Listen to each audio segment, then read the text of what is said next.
Hello, world history students.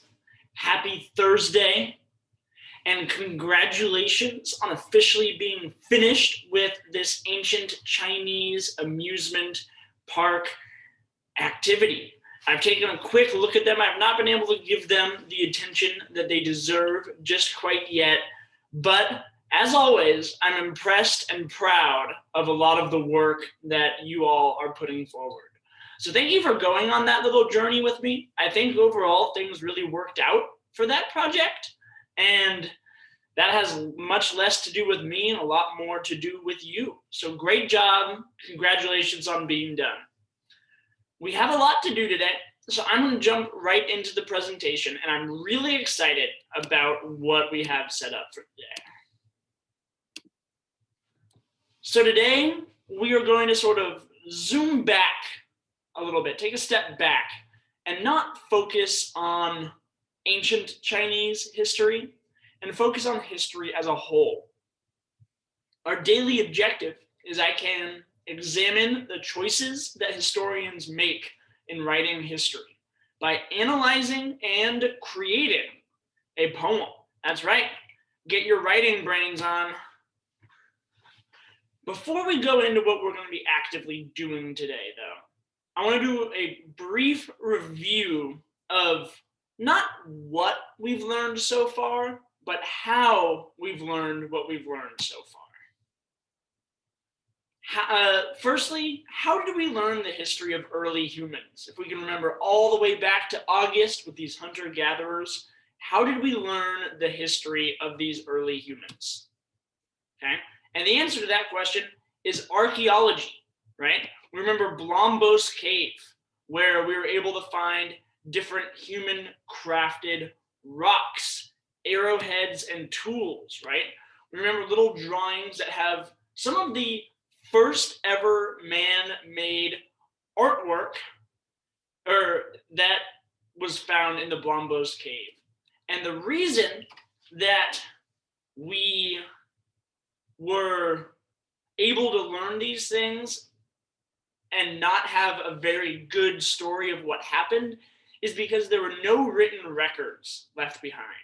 There's no language that we could find that told us exactly what was going on there. We just have to use clues like a cave, some tools, maybe a little scratched up rock. So this era of hunter-gatherers and early humans is sometimes called prehistory. Okay, so why is this era sometimes called prehistory? And it's what happens when we break up the word. Okay, pre means before, and history means written records of what happened. That's the definition of history. The story, the written records of what happened. Now, this era of time, the early humans, is prehistory. It's before written records. So we don't know a lot about what was happening. We don't have journals or diaries or newspapers from these people. So, how did we learn the history of Mesopotamia and Egypt, right? That was our next unit. We're going to some of the very first ever civilizations created, the very first ever civilizations that were created, okay? And how were we able to learn the history of these places, okay? And the answer is writing, right? We did not have to just rely on archaeology. Now, we do have pyramids, and we do have some of the remains of the ancient Mesopotamian cities, but in Mesopotamia, they developed cuneiform, which is a form of writing that we are now able to read. So we knew what was happening, but in Mesopotamia. In ancient Egypt, they had hieroglyphics, right? Another form of writing that we are now able to read, right? And put together the story of ancient Egypt because they told us their story. These places were telling us their story in these forms of writing.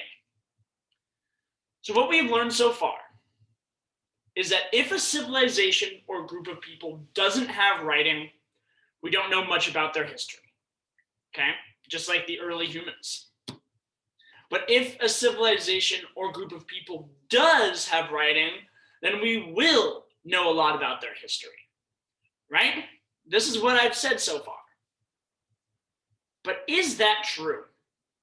Just because a civilization leaves behind writing and leaves behind a story, do we truly know a lot about their history?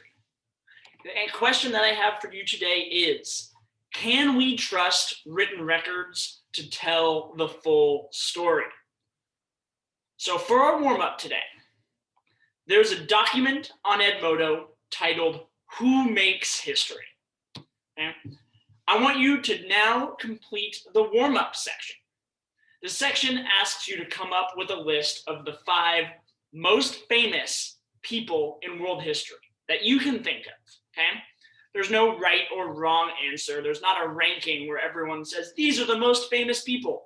But who are the people that come to your brain when you think of the most famous people in world history?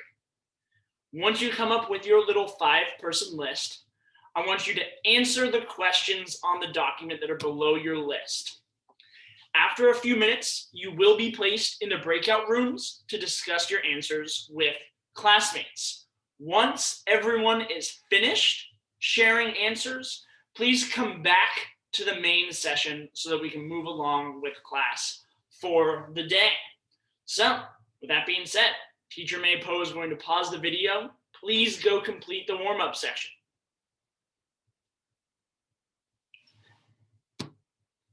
All right, everybody, welcome back. Now, some of you may have noticed this already, but below the warm-up on your document is a poem. This poem is called A Worker Reads History.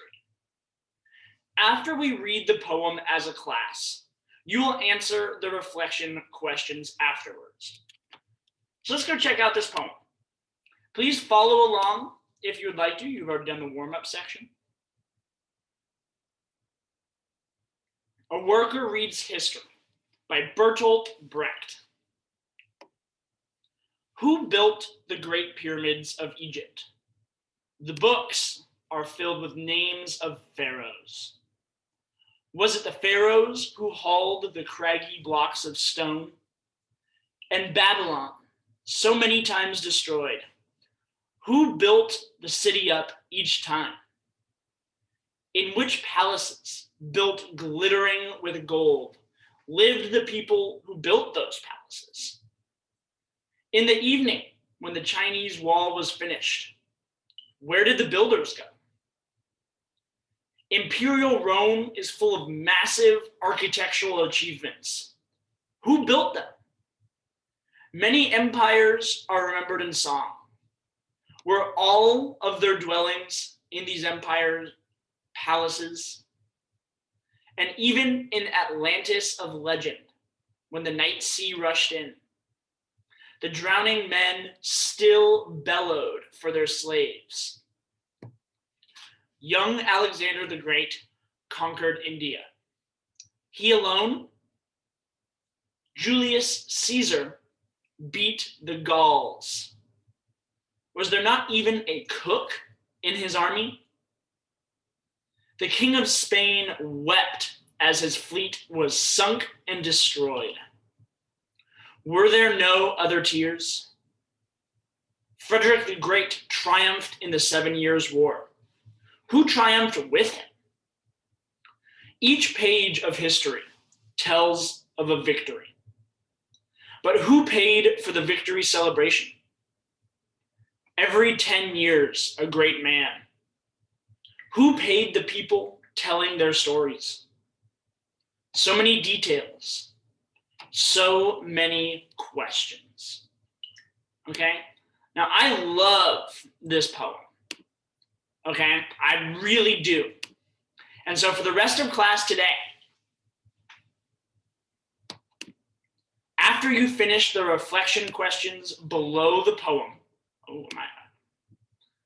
my screen got bigger. After you finish the reflection questions, you are going to be writing a poem based on the previous poem that we just read, okay? Your goal is to write a poem looking for the hidden people of history, okay? Think about the work behind a football or a TV show or the food you eat or a musical album. Who put hard work into those things that you will never meet or see? Think about the work done by bakers, janitors, and secretaries, whose hard work is never actually seen by the customers of the businesses that these people work for. Okay? Your poem does not need to be long or detailed. It just needs to meet the theme of the poem. It just needs to be a poem looking for the hidden people of history. I have no other requirements. You will not be graded on how good your poetry writing is. But believe me, everyone is a poet. Okay? Every poem counts as a poem, regardless of how good or bad it is. So I'm not going to be grading on whether it's good or bad. I'm grading based off of, do you do your best effort towards it? All right, world history class. Enjoy one of my favorite poems. I cannot wait until I get to see you all very soon. I will have office hours tomorrow before school, so please stop by those office hours. Please come hang out. Please come ask questions. Thank you all for being here today. Thank you all for doing your best. And I look forward to seeing you all tomorrow. Bye, everybody.